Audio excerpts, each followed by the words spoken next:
Wait, is this it? 2 mics? Well, Yeah, pretty much two it. mics and a wall. Alright, hello everybody! Welcome to the Niagara Falls Comic Con. This is the Comic Book Men panel. My name is Ming Chen. Walt. And I'm Amc'S, but you guys pretty much knew that if you're here, right? Yeah, exactly. We got any Tell 'em Steve Dave fans in the house? Alright, so I don't feel so bad doing this. I know you guys are wondering, where's Brian Johnson? Are you going there? Right off the Brian bat. Johnson? Anybody want to know where Brian Johnson is? Mike Z, give me a beat. Oh no, not again. Are really you gonna do this? Give me a beat, Mike. Actually, I want this guy to give me a beat. Oh. Give him a beat. No, I'm looking at you, red shirt. Come here. Yeah, how's your beatboxing skills?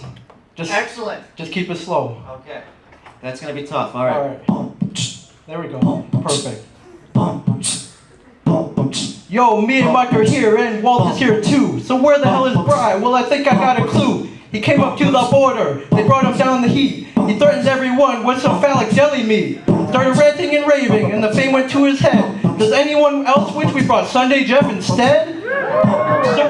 So what the hell, Bri? I just sit back and sigh, and I wonder why. You ain't a stand-up guy, but me and Mike are fly. On us you can rely. We'll never ever lie. We'll never make you cry. Our love for you will never die.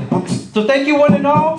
So being so big-hearted. Just line up over here and let's get the show started. Thank you. Thank you. What's your name? Drew. Give it up for Drew. Drew, thank you very much. Thank you, Drew. So, Brian Johnson, passport issues. Couldn't make it. Very, very sorry. But, well, we're here. And more importantly, Walt Flanagan is here, everybody. Walt Flanagan. This is the man everybody came to see. So all of us, we drove up from the secret stash in New Jersey. Did it in the most inefficient way possible. We all drove separately. Did you guys run into any problems? Did you have any stories? Any road mishaps? Anything? No. Nothing? It was smooth sailing the whole way. Sailing? Why has everything got to be like an episode of Comic Book Man with you? Everything. Why not? Manufactured drama. That's Ming Chen's middle name. No, I just thought, it's a long road trip, and, usually we fly to these things. Have you ever had a road trip mishap that you can remember? One that, maybe went down in history with your family?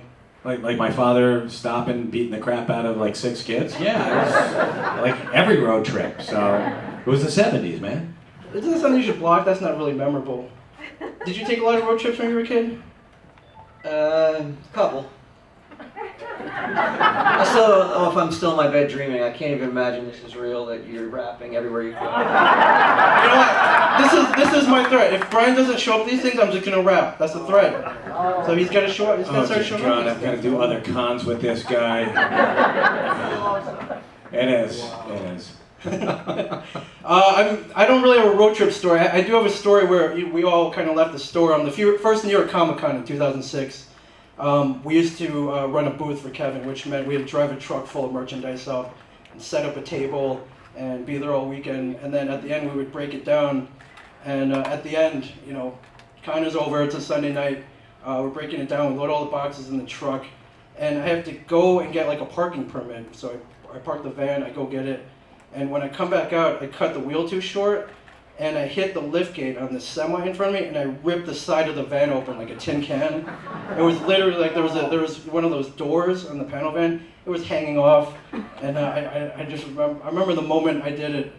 I heard you hear like and a window broke and shit. And I pulled over, and I started hyperventilating, and I was just like, what the fuck? Sorry, the kids here, sorry.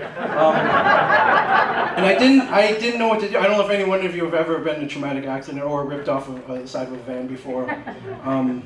But then I like the next moments were a blur. I remember kind of pulling over into the con center. I walk in, and you're walking the other way. And I don't know if you remember the look on my face. You were, you looked at me, you were like, what happened? What's wrong? And I had trouble getting it out. I don't know if you even processed it. I was like, I think I just ripped the side of the van open. That was a traumatic accident to you? I mean, it's traumatic to your insurance, certainly, but to you personally? Like, I mean, at that like moment, the shock? it was, you guys probably go to a lot of cons. Like that Sunday, you just want to get out of there. You want to go home. Yeah, they call it the pack out for a reason, or the haul out. Yeah, instead of the pack out, it was the rip the side off the truck out. I know what's going through your mind. I know Kevin's going to make me pay for this. And I saw you. I don't know, but you were like for whatever reason, a beacon of light or something. Like, I just didn't know what to do at that moment. And what did I do? I don't recall. Did it make it feel better? Did I say something that was? I can't imagine I did. No, you didn't. But you were the catalyst to ultimately solving the whole situation. Luckily, for whatever reason, we had Sunday Jeff there, and Sunday we went to Sunday Jeff said, "Yo, Ming just ripped the side off the truck," and to his credit, no panic, nothing, nothing. Not even a bat in his eye. He was like, "Listen, we'll take care of this." And what we ended up doing was, saran wrap, right? We used to wrap your vegetables and stuff. So for cons, there's an industrial-sized roll. It's about this tall. We used that and we wrapped it around the door and kept it on there. But the whole ride back was miserable because there's this big gash in the van, and there was a snowstorm that night. And we were driving it back, and there's all the snow blowing in. And I felt terrible. But luckily, when I rented the van, I bought the insurance. So I got out scot-free, luckily. So I guess that's my lesson. It's like, you ever rent a car, get the insurance. Totally worth it. What boggles my mind, Walt, is that you let him drive home after that. No, Jeff. I was too shaken. Oh, okay, thank God. I was too shaken. We made, Jeff was like, listen, you sit back with I was literally sitting back with the boxes. There was no room in there. It was like one of those cargo planes. I was sitting back there in a box. Snow blowing in your face. Snow blowing in my face, and our friend Jeff drove us back. So that was my horrible road trip story. All right, so Q&A, open up for questions. Anybody? My man right here. I have one for Walt. Where did the idea come from for Cryptozoic Man? I mean, what really drove and pushed for it? It's an odd one. I wanted to do another comic book with Brian, and I was just coming up with different just drawings of sketches of characters, and I had purchased this Plastic Man DVD. It was an old 80s cartoons, and I popped it in the player, and there was this character called Littlefoot who was a half man, half Bigfoot. That was his villain, and it was so absurd, and it was just so weird that I was like, well, if I find that cool looking and weird, I'll just throw some other cryptozoic creatures on there, and and it just really spawned off of that dorky little cartoon from Plastic Man. I know probably nobody knows what I'm talking about.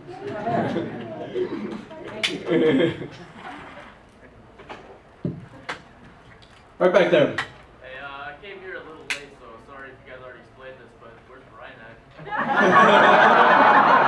Are you serious? You're going to have to listen to a podcast that's going to be up next week.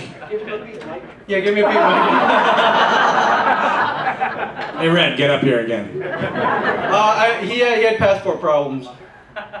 That's all I can. I'm sure we'll be explaining this on a future episode, perhaps. Maybe not.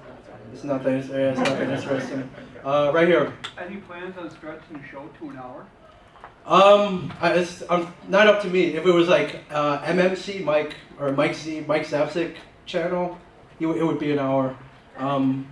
I don't believe that's my official stance, Ming. So. What is your official stance? Do you like the hour format? I like the half an hour format. It's you're in, you're out, and I don't have to tweet for the full half an hour, so that's good. I think ultimately what they decided is if you watch reality shows, like usually the hour-long reality shows are like the competition ones, like Survivor and Amazing Race, and the more comedic ones are half an hour. And it's kind of like an episode of Seinfeld, like half an hour it's almost perfect, but it leaves you wanting more. So I like the hour though. You get to see more Mike, more you. That's how we got. Don't drag me into this, pal. Right? It's a compliment. That's how we got season 2. Next. Right here. On the show, when you do things like let's go bowling, let's go to medieval fair, how many of those ideas come from you guys, and how many come from like the producers? It's us. Yeah, This almost is all all stuff good. that we usually engage in. Like, let's play. We play hockey. We've bowled. We've gone to flea markets. Yeah, the hockey's usually Kevin wants to do hockey, so we'll call up and we'll do hockey. Yeah, I don't think it'd be that much interesting if someone else came up with the idea. Then that would involve like acting, I guess, and I can't act my way out of a paper bag, so I'm a horrible liar. Can you act? Have you seen Comic Book Men? For God's sake. That's not you? No, it's not me. No, I What's can't the real act. Mike then? Ming. No, I can't act. Not worth it. Yeah, I think that's my favorite part of the show, is that we just get to be the same knuckleheads we are in real life. Do I get made fun of that much? It's even worse in real life. Most of the stuff that Brian throws at me, they could never put on network TV. I mean, Showtime maybe. Showtime kind of pushes the envelope. I don't know, with that, like, Showtime Californication. racist? No, I'm not saying that Brian's racist or anything. I'm just No, but yeah, most for a of the friend. he does. Most of the jokes he does tend to throw me on either racial jokes or he'll joke about banging my wife. Sorry, kids. Yeah. Or Ming, he'll bitch. throw it from my kids involved. But he's been doing it for the last 15 years. It's nothing new. And to be fair, he makes fun of everybody. I get most of it. But I get backsplatter. right there. Yeah, so my birthday was yesterday. I'm wondering Happy if birthday. you could sing me happy birthday. Sing you? Yeah, Come on up, do a beat. Ming's probably got a rap for that. Like, happy birthday, my friend. Happy birthday. thanks guys. Thank you for spending it with us. The guy right next to you, right there. Yeah, Walt, are you still checking the expiration date on the eggs? No, I stopped in the Did 90s. you stop doing it? Okay. Way back there, right there. Hi. I have a question for all you three. Oh, okay. Did you guys watch the new Godzilla movie that came out? I did not, but there's someone here who can wax poetic on it at length. Walt Flank. I did see it. I loved it. I loved every minute of it, and it was everything I ever wanted to see in a monster movie. I don't know what they could do to top it in part 2. I know people are like more monster fights, but I don't know. To me, I'm like, no Mechagodzilla. That's too ridiculous. I mean, I love it in the 70s, but in the real world, if you saw an exact replica robot fighting other monster, I mean, it could just never be pulled off the same way, in the same fashion that they pulled this one off, where it was like kind of still in the realm of reality. Did you like it? Yeah, and also they can't make a Mechagodzilla because they can't afford it. And They can't afford it? Yeah, and also I heard about like a sequel coming out in 2016, but the director Garth Edwards has some business with Star Wars, and so it's probably will come out in 2018. Just letting you guys know if you want to go see it. I will be going to see it. Yeah, and also I think the 1998 one sucked because it didn't have like the right concept that you were describing, and I think Godzilla, like this one, is probably like the best movie of 2014, and The best movie of 2014? yeah. I agree. I mean, I think it's the best movie I've seen in 15 years. But Transformers 4 is coming out. It's better than Star Wars. A New Hope.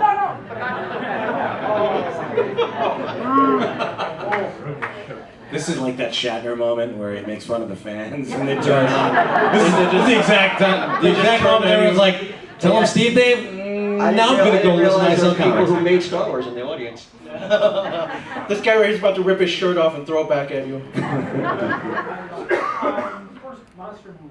Is like Pacific Rim, and is there going to be a sequel with Wide and Gyre? How far along are Is there going to be a sequel to Pacific Rim? they? No. Did you like Pacific Rim? Oh, And- not as much as Godzilla. I mean, it was a different type of movie. It was fun, but like Godzilla to me was just like almost like a nightmare that I see in my dreams coming to reality. It was so good. Pacific Rim's just kind of too jokey for me. I did enjoy it though. Gyre, I guess it's when Kevin finally writes the last 3 issues. That's all we're waiting on. Then we'll see it come to fruition. Did you say Godzilla like touched every fiber of your like, erogenous zones or something like that? That's really, I gotta go see it tonight. I gotta go see it. Mike, you wanna go see it tonight? Not with you, pal. Right here. Like, it kind of touches on a question. Do you guys hang out in your spare time, or is it like after work, I spend enough time with you guys? I don't want to hang out anymore. I mean, it's pretty rare. Sometimes in a big movie, like a superhero movie comes out, like we'll go to the mall and we'll go watch a movie. Yeah, most days it's like Walt's like, all right, I'm leaving. What was the last movie we actually went to see? It had to have been years ago before. I think the Incredible Hulk, the Ed Norton. Yeah, that was a couple years ago. Didn't I thought we went to one of the Star Treks maybe. No, that wasn't Walt didn't come. No, but you were at the mall that night though. I saw him at the food court. And I thought And he ducked us. He's like, shit, here comes me I and think Jen. you were ducking me, and then I think Can't pretend you don't notice him. I think I was ducking you because I felt bad because I thought we forgot to invite you. And he said no. Yeah, and somehow we still managed to run into each other. And yeah, me and Mike go see movies. It's usually based around movies. Yeah, movies. I mean, we've gone to hockey games, but it's pretty rare. Yeah, we do. We see a lot of each other at the store. It's good enough. Right there. It's a question for all three of you, and then a comment for Walt. What's the one thing that walked out of the store that either made it or didn't, that you guys were just like, I wish I could have got that. I wish. Ooh. Do you remember? I mean, for the store, I was. Or for the show in general. Okay, the one thing that I was kind of bummed that walked out of the store that we didn't get to follow up on was that box of Golden Age comic books. Because there was a really he doesn't have a problem with us telling the story. He had a family dispute because his grandfather had left it to him, but it wasn't the executor of the will was his uncle, who was like, really, they're worth that much money? And then money always changes things, so we didn't hear anything about it after that. So that's the one thing that I was like, I would have really liked to have seen them through an auction and see how much they could have made. And what do you think total value was? Like at least $250,000? Probably even a little bit more, because those were some really rare comics. But I mean, besides monetary value, historical value. Yeah, huge historical value. I think there's a dude. There's one dude brought in a lightsaber that he thought was from A New Hope, like a screen use prop, and it turned out to be from Empire. And I think he wanted like $7,000 for it. Like, I would have loved that. Just that's too rich. He bought it for like $20 in a. He did it at a thrift store or something. It was authenticated. So later on. But do you remember? Do you have anything? I mean, I have more regret of the things we bought than the things I got. Sometimes there's more pressure to keep buying stuff. It's not as, I guess it's not as sexy to watch a failed transaction on TV. But I guess the Millennium Falcon is the one that I regret the most because it's still sitting up there and it's never going to leave. A lot of people take Hold on, pictures that of dude's it. right here. That dude's here, stand up. Remember? Look familiar? Come and pick up your damn Millennium Falcon! I can make you a good deal. Did you have a second Did we part? know he was here? What was the second part of your man. question for Walt? I just wanted to give Walt props for getting an original Man Thing page for $175. That's insane. That was a good pickup. Yeah, that doesn't happen as much anymore. But yeah, that was a really nice piece and very rare. You just don't see that era of original art come to the door that often. Nowadays, everybody's all about every piece of artwork now is put aside for sale to the fandom world. But back then, I don't know what, a lot of that stuff just never saw the light of day. Either was destroyed or given away, sent out as no prizes, and so that's why it's pretty rare to come across a 70s piece of artwork like that. Way back there, Pink Ranger. How much interaction do you have with the customers who appear on the show before the airing, and how are they chosen? We don't have any interaction beforehand. They're chosen. They are cast. The people who bring them items in. Actually, they're casting now. If anybody here wants to be on the show, there's a website. It's comicbookmencasting.com. Except for the dude with the Millennium Falcon, just keep your stuff at home. So I hope that doesn't take any magic out. They are actually cast. Usually we don't see what comes in beforehand, but they know what we're into. I'm into like early '80s toys like G.I. Joe. we found the source. But I had to try, man. I did read a stat that in like, I don't know, like 40 years, like whites will be the minority. It'll be mostly Latinos. So you figured you'd jump on the bandwagon? Yeah, I was, you know what? Like most of my ideas ahead of its time. You're a visionary. I am. Way back there, miss. What is the most interesting thing that has come into the store, and did you regret buying it? Regrets, he's had a few. No Sinatra fans? All right, the Batmobile was really cool, even though technically he wasn't selling it. What about the Bat Cycle? Yeah. $7,000 for a Bat Cycle. Would you buy it? Now I'm looking at you. I mean, I think I mentioned the Millennium Falcon. You stuck around? Yeah, just rub his nose in it. Right, you were right there. I'm pointing up right there. So, I think it's interesting you guys like comic books. Sure. How do you feel about manga? I try to do manga. Like I've watched some anime, like the Miyazaki stuff. I like a lot. But I never got into the manga. Some like the Cowboy Bebop. Is that they manga that? It was like that's. To me, there's a whole another world. Now, granted, Asian, like I should like it, I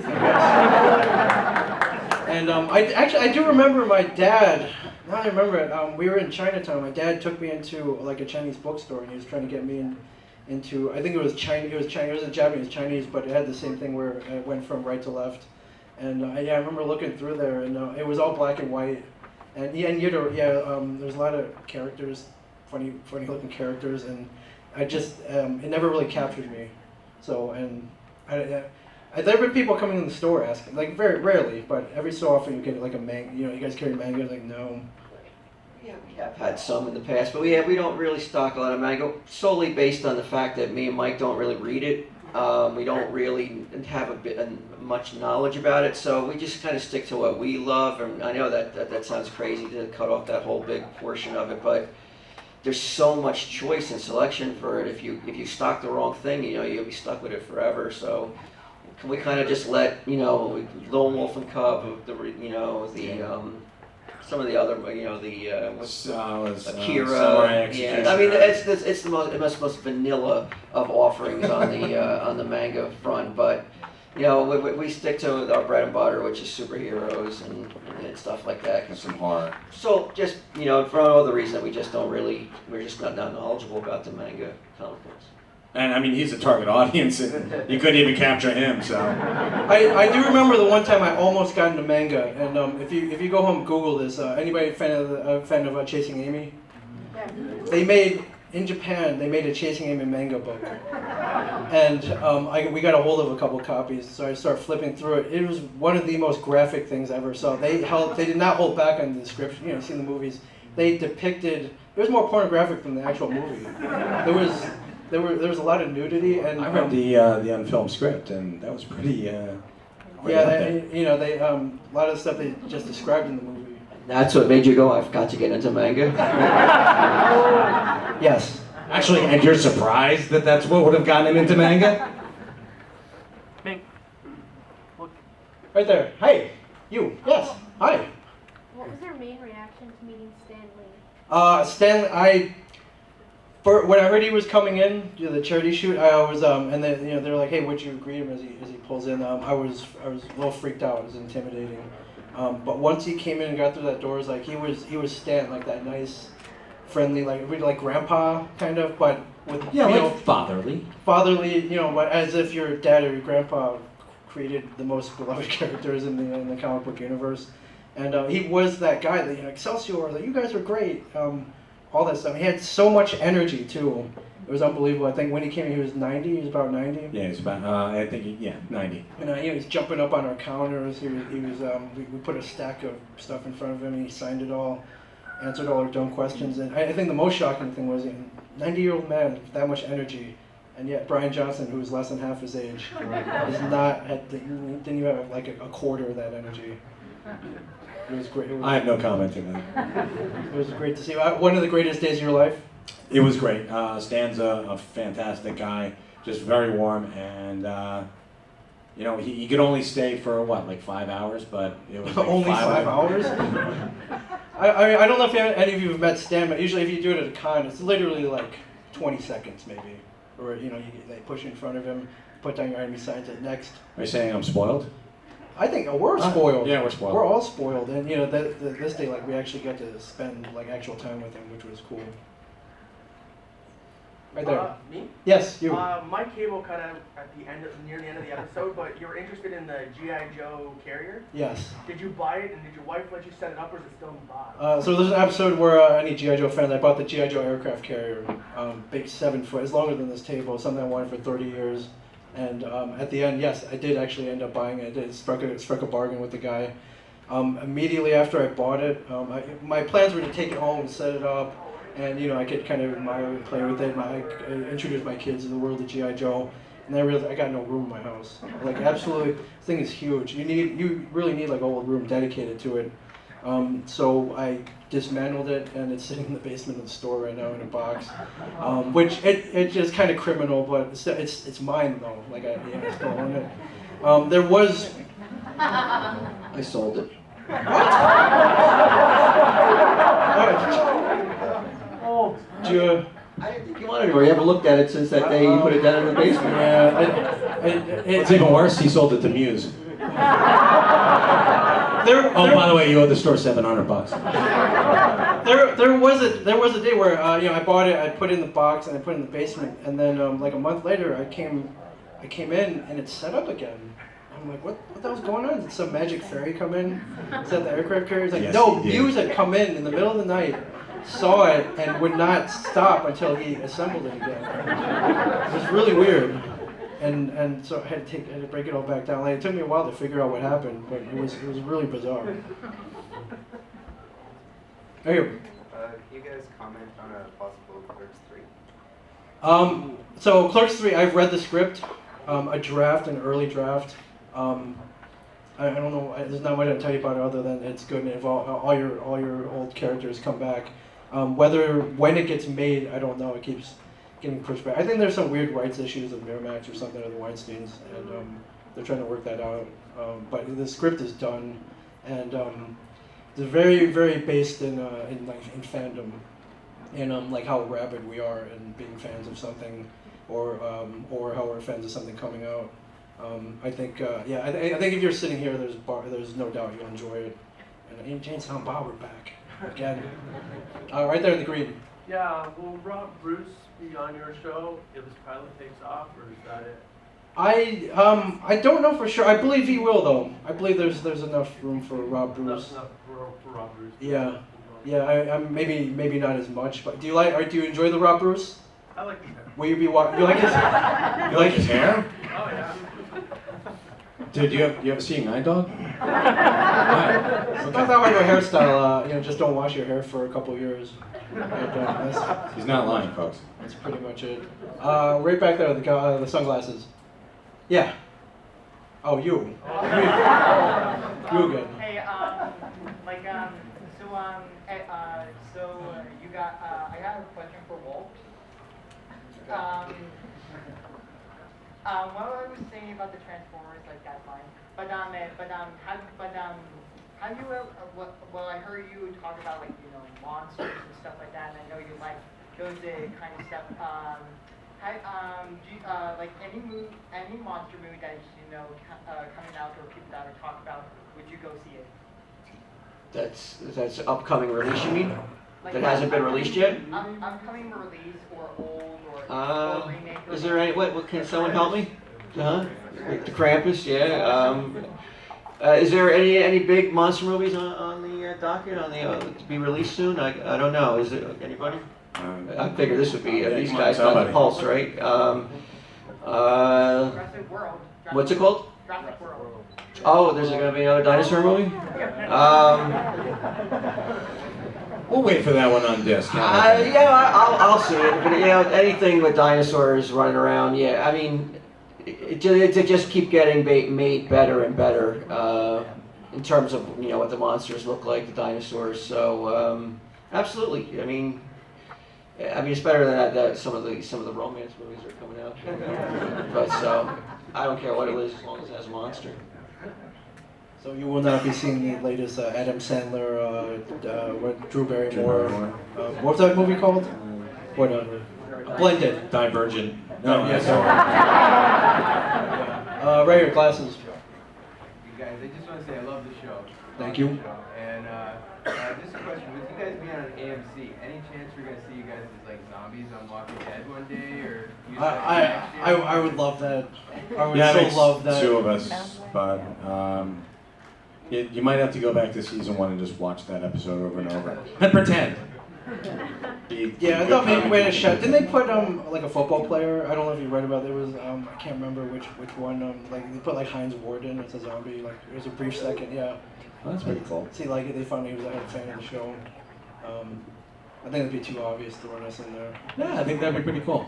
It'd be fun. Yeah, as a fan of the show, absolutely. I think we have time for one more question. Oh, pick you pick Mike. There. Yeah, you. What is your best news story?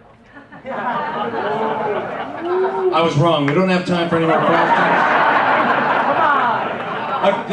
You know what? Come see us at our booth and we'll tell you our favorite Muse stories. Folks, that's pretty much it. Thank you very much. Thank you so much. Thank you guys.